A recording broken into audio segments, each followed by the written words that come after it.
Assalamualaikum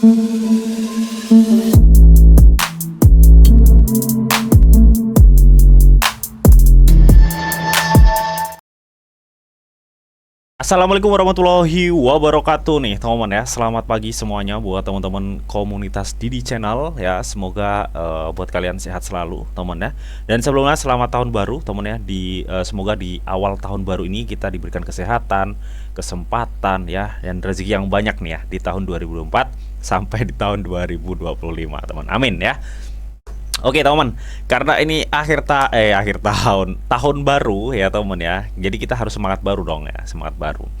Nah, lagi semangatnya nih ya, market crypto kena tampar lagi nih teman, kena tampar lagi ya kemarin teman. Kena tampar apa bang? Nanti bakal gue ulas deh teman. Oke.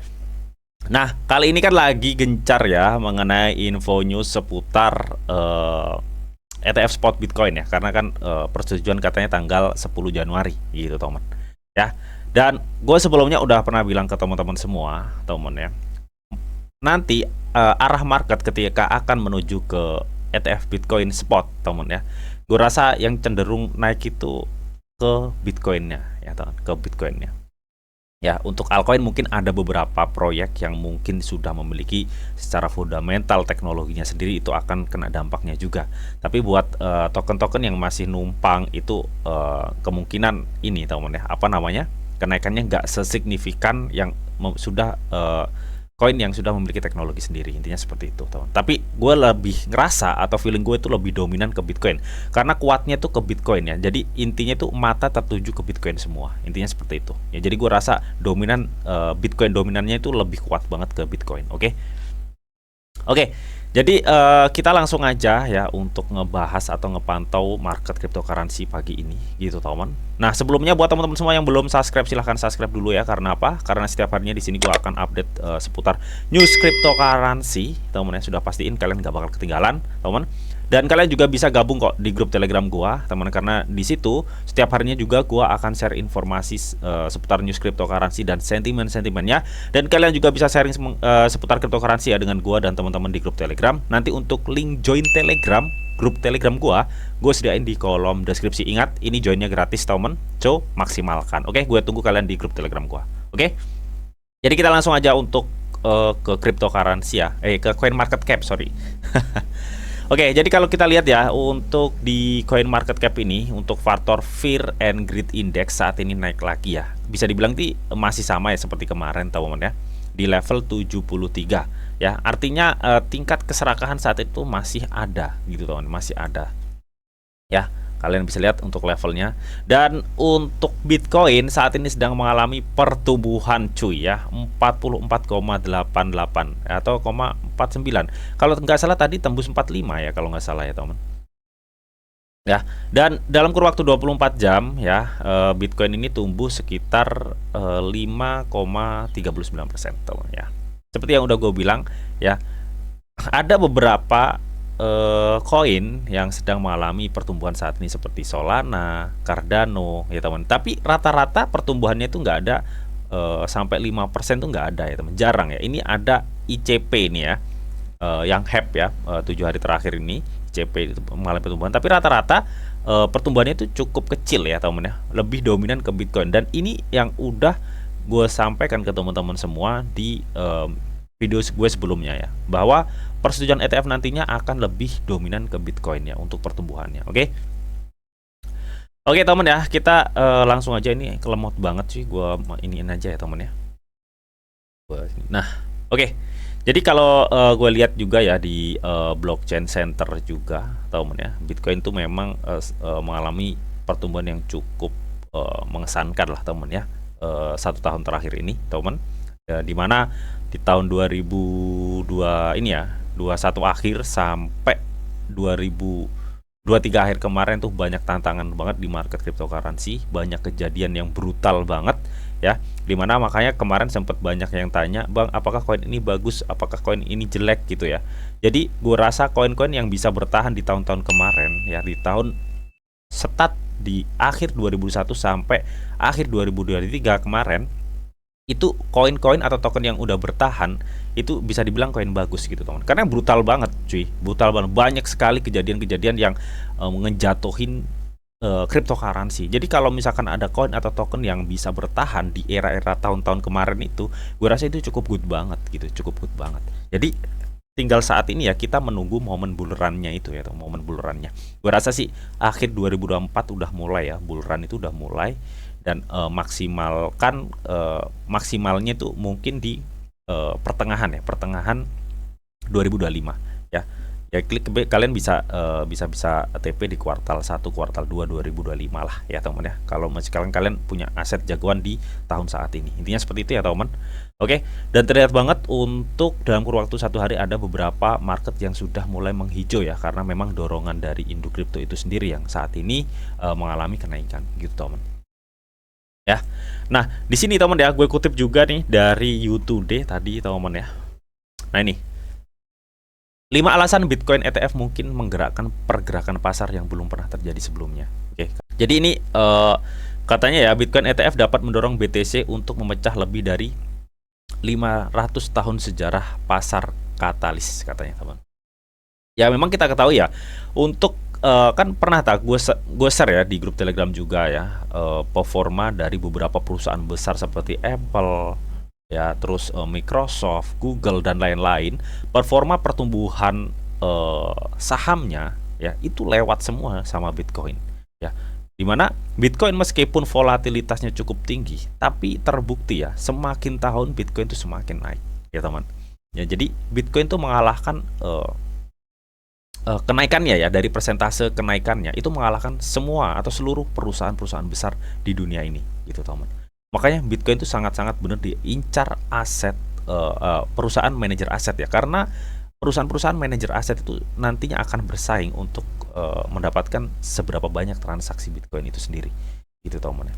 Oke, jadi ini benar-benar Bitcoin tuh gue rasa akan diperebutkan di tahun-tahun yang akan datang lagi gitu teman. Benar-benar ya, apalagi ada siklus halving itu yang menjadikan Bitcoin semakin langka dan semakin mahal tentunya. Oke. Nah, di sini katanya teman ya, intinya ya seperti yang udah gue jelasin tadi, nantinya beberapa perusahaan manajer aset itu akan berebut ya. Karena kita tahu udah ada berapa ya? 13 atau 12 ya untuk perusahaan manajer aset yang kemarin itu terakhir SEC mengumumkan ya, terakhir pengajuannya itu tanggal 29 Desember yang nantinya akan diumumin di 10 Januari 2024 ini saat ini gitu teman ya. Jadi saat ini tuh market lebih berspekulasi bullish ya, karena harapannya itu SEC itu menyetujui Bitcoin. Harapannya seperti itu. Kita tapi nggak tahu ya teman. Kita nggak tahu apakah nanti ini akan ditunda lagi atau nggak jadi. Ya kita belum tahu. Ini nggak skeptis yang bukan ya teman. Kita belum tahu hasilnya seperti apa. Tapi menurut banyak analis ya yang mengungkapkan bahwa 2024 sampai 2025 manajer aset ya itu 90% akan disetujui. Artinya kalau misalkan sampai akhir tahun 2024 aja ya 90% manajer aset akan disetujui. Artinya kan ada sekitar 12 ya, 12 atau enggak 11 manajer aset akan disetujui atau di approve gitu teman. Ya kalau misalkan tembus tuh ya untuk para analisa market crypto dunia itu teman. Ya jadi itu hal yang cukup bagus ya. Karena ketika ETF ini nanti digelontorkan dananya ke Bitcoin itu menjadi lonjakan yang cukup signifikan untuk Bitcoin gue rasa ya teman. Oke, karena ibarat kata itu keran ya.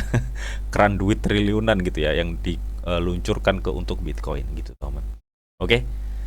Katanya Bitcoin berada di jalur yang tepat untuk menulis ulang sejarah katanya teman. Ini menurut dari salah satu ini teman ya, Alexandro Ottaviani ya. Ini Bitcoin Bitcoin Australian School of Economics ya teman. Jadi dia itu menjelaskan beberapa analisa ya atau statement dia mengenai apa sih dampaknya ketika ETF spot Bitcoin itu disetujui teman ya. Jadi pertama dia itu menulis ya, karena memang usianya Bitcoin itu lebih muda daripada emas. Mungkin banyak pemain-pemain saham senior itu masih meragukan ya, intinya masih meragukan gitu teman. Tapi nggak menutup kemungkinan ya karena saat ini tuh investor lebih ke milenial ya teman, milenial ya, dan investor yang udah tua-tua itu udah mulai punah ya, terganti milenial. Dan sedangkan investor milenial saat ini itu lebih ke arah kripto kalau gue rasa sih ya, lebih ke arah kripto gitu teman ya. Jadi gue rasa potensinya itu cukup besar ya, meskipun untuk investor yang kolonial ya itu masih berpikir lah, masih intinya tuh masih belum menerima 100% gitu teman ya, beda dengan investor yang milenial kayak sekaum kita inilah teman. Nah, di sini katanya kedua ya, Octavian itu menyebut fakta bahwa spot Bitcoin ETF memiliki sekitar 12 pelamar ya. 13 ya. Kalau nggak salah itu 13. Kemarin yang terakhir tuh siapa? Lupa gua. Yang penting udah gua update lah ya. Pokoknya ada 13 pelamar itu ETF spot. Ya. Jadi menurutnya itu volume terbanyak sebagai peristiwa bullish ya. Jadi dia itu di sini juga mengatakan bahwa nantinya ke-13 itu akan bersaing ya, bersaing untuk mendapatkan transaksi terbanyak di Bitcoin ETF spot. Ya itu mungkin aja terjadi ya. Nah, di sini katanya kalau nih efek maksimalis Bitcoin ya. Jadi dia itu juga membandingkan di sini, teman ya. Dia juga membandingkan di sini bahwa kalau emas itu nggak ada namanya maksimalisnya ya, teman. Nggak maksudnya itu nggak se ini Bitcoin gitu ya untuk maksimalisnya. Kalau di Bitcoin kan ada kayak yang terkenal tuh Michael Saylor ya, pemilik perusahaan MicroStrategy yang dimana perusahaannya di backup oleh Bitcoin itu sendiri ya dengan kenaikan sahamnya kemarin, teman ya. Jadi Bitcoin tuh punya banyak maksimalis gitu, yang itu hal salah satu yang nge-support Bitcoin akan terus up gitu teman ya. Oke. Dimana Saylor juga memiliki sebenarnya nggak hanya Saylor, banyak ya, gue yang hafal cuma Saylor karena itu yang paling menonjol kalau menurut gue pribadi ya dengan kepemilikan Bitcoinnya gitu teman ya. Ya. Dan Alexandro Octaviani dia itu juga menyebutkan ya, dia katanya itu apa namanya, nggak tahu apa yang akan terjadi ya ketika memang benar-benar nantinya untuk ETF spot ini akan disetujui ya. Gue rasa dengan pernyataan dia sampai wah gitu ya, gue rasa sama ya, mungkin ya sama kayak kita ini ya. Ya lu bayangin aja men, 17 triliun total ya, 17 triliun. Tapi nggak tahu ya kalau ditambah yang kemarin tuh nggak tahu. Tapi intinya kalau nggak salah itu 17 triliun dana yang siap digelontorkan untuk ETF spot Bitcoin ketika seluruh manajer aset itu disetujui. Intinya seperti itu, teman. Ya, kita tahu untuk kapitalisasi pasar kripto itu kan 1 triliun lebih ya, 1 triliun lebih ya. Gue rasa kalau dana sebesar 17 triliun itu masuk ya, wow. Ya, berapa harga Bitcoin cuy? Oke, jadi banyak spekulasi yang menyebutkan bahwa Bitcoin itu nantinya akan tembus di, ada yang bilang tembus ke 100.000 ya di 2024. Terus ada yang bilang di 2005 pas bull run tembus hingga 200. Bahkan si Michael Saylor ya, si Saylor sendiri dia pernah mengatakan bahwa Bitcoin akan tembus di 350.000 US dollar. Wow, itu artinya mendekati 5 miliar ya, mendekati 5 miliar lah, 5 miliar. Wow, gila ya, teman-teman. Oke, jadi potensinya cukup besar banget. Makanya kenapa saat ini adalah momen-momen krusial banget ya buat kita ngepantau ya. Karena apa? Karena kalau misalkan nantinya Bitcoin ETF itu disetujui, udah pasti boom untuk Bitcoinnya ya, untuk Bitcoinnya. Mungkin ada beberapa altcoin yang kena dampaknya, teman. Tapi gue rasa Bitcoin dominannya itu lebih ke Bitcoinnya, gitu teman. Ya, untuk pertumbuhan marketnya ya. Karena mata tertuju pada Bitcoin itu sendiri. Ya, jadi untuk altcoin itu masih gini nih, masih ditutup separuh, itu altcoin gitu ya. Jadi lebih ke apa namanya, Bitcoin ya kalau gue rasa.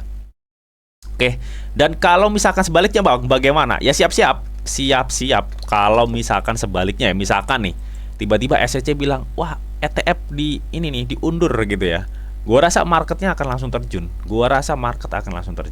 Ya teman ya. Kemarin gue sempat bilang ya, sempat analisa beberapa untuk market Bitcoin gitu temen ya. Nah ini nih, kalau kalian lihat ya. Nah ini kalau kemarin gue udah siapin ya di target-target, misalkan kalau ada Bitcoin penurunan itu di level 41, 39 sampai 38. Ini ya memang target penurunan gue ya untuk Bitcoin. Tapi kalau Bitcoin ada kenaikan, gue rasa dia akan nyentuh di level 45. Dan tadi ya, ini nih, dia udah nyentuh men. Nih kalau kalian lihat nih. Ya udah nyentuh di level 45.300 ya untuk Bitcoin ya. Oke. Artinya ini udah nyentuh target gua sebenarnya. Udah nyentuh ya di level sekitar 45, meskipun targetnya beda tipis yang 45.500, Bitcoin tadi sempat nyentuh di 45. Ini kalau misalkan Bitcoin disetujui, gue rasa ini akan boom langsung ya, boom, bener boom ya. Tapi boomnya itu mungkin bisa ya kalau ke 50K ya. Gue rasa bisa kalau ke 50K ya untuk nyentuh harganya ya teman. Nih. Di sini juga udah gue ini nih. Nih, sekitar ke 48 ya, 48 kalau misalkan info ETF spot Bitcoin disetujui, gue rasa Bitcoin akan ke 48 sampai 50K. Intinya seperti itu. Sorry, karena itu kalau gue rasa ya. Oke. Oh ya, tadi gue udah jelasin ya kenapa market crypto, kenapa awal tahun ya, bisa dibilang tahun baru ini crypto tuh kena tamparan yang cukup parah, teman. Ya, kemarin gue udah di video gue ya, waktu itu gue pernah ngejelasin, bukan ngejelasin ya teman, gue pernah ngepantau TRB ya, hanya sekilas sih ya, karena dia sempat trending di CMC waktu itu, harganya kalau nggak salah di 240-an dolar waktu itu. Nah, kemarin teman, ceritanya TRB ini, si Taylor ini ya, dia itu tembus hingga 600 dolar cuy. Wow, 600 dolar dari harganya itu kemarin baru berapa sih ya, baru kecil loh harganya ya, tiba-tiba tembus ke 200, tembus ke 600 gitu. Gila pokoknya ya teman, TRB ini sempat trending di CMC gitu teman. Nah, setelah itu teman ya, dia tuh marketnya turun parah cuy, turun parah. Sebentar gua akan cek ya TRB ya teman. Ini turun parah nih market TRB nih. Bahkan saat ini udah, kalau untuk market saat ini di 178, ini TRB udah naik cuy, udah naik ya teman. Nah, ada apa? Kemarin banyak sempet juga ya yang nanya ada apa untuk TRB bang, kok bisa kayak gitu. Gue semalam belum pantau cuy, belum pantau-pantau, belum sempet pantau. Tapi gue hanya ngepantau market dari si TRB. Gue bilang ke grup Telegram bahwa ini market penuh mainan. Jadi kalian harus hati-hati. Penuh mainan banget marketnya cuy. Kalau kalian lihat ya. Jadi banyak pompa juga banyak down ya teman ya. Banyak di crash gitu ya teman. Nah, ini kalian bisa lihat. Gila nggak tuh ya? Nih, gue kemarin sempat bilang nih sebelum kejadian ini ya, kejadian ini, bang kenapa market TRB kok turun ya? Kalian bisa lihat nih kejadian di sini nih, ntar nih, ya di sini. Nah ini sempat dipompa nih dari mulai rate-nya di 100 berapa nih ya? Di sekitar 100 dolar, dia dipompa di 100 sampai 180 dolar dan diterjunin lagi gitu ya, dibanting lagi gitu teman. Dan ini pola ini kejadian lagi nih di sini ya. Dia dari rate sekitar udah tembus ya kemarin tuh di sekitar sini ya, dipompa lagi sampai 600, habis itu dibanting lagi ya. Dibanting ini sampai di 129 dolar. Gila ya. Jadi marketnya itu penuh mainan banget. Nah, ini ada apa? Ini gue kemarin sempat nyelidik dia, gue kepo juga gitu temen-temen. Gue nggak tahu alasannya, karena yang gue tahu ini market penuh mainan kalau gue lihat dari secara candlenya ya, secara chart candlenya. Nah, ternyata di sini temen-temen, setelah gue selidiki lah, intinya seperti itu ya temen. Nah, ini gue kutip ya dari Loco Chain temen ya. Katanya ini sebelum market crash ya, sebelum market crash. Ini gue kutip dari Loco Chain. Katanya dalam 24 jam terakhir ya, TRB melonjak menjadi 600 dolar dan kemudian anjlok menjadi 137 dolar. Menyebabkan aset itu sudah terlikuidasi sebesar 68 juta men. Gila ya. 68 juta terlikuidasi ya. Ya secara dia langsung loncat ke 600, langsung terjun ke 120 atau 130 dolar. Gila nggak tuh ya? Nah, ini menjadikan token yang paling banyak dilikuidasi ya di tahun 2024 ini. Makanya market crypto di awal tahun 2024 ini kena tampar oleh TRB ini, tim. Gila ya. Kami memperhatikan bahwa tim Taylor menyetor 4.200 TRB ya, atau sekitar 2,4 juta setelah harga TRB meroket. Nah, jadi ini permasalahannya, teman. Ini permasalahannya ya. Nih, gua gedein ya sebentar. Nah, ini teman ya.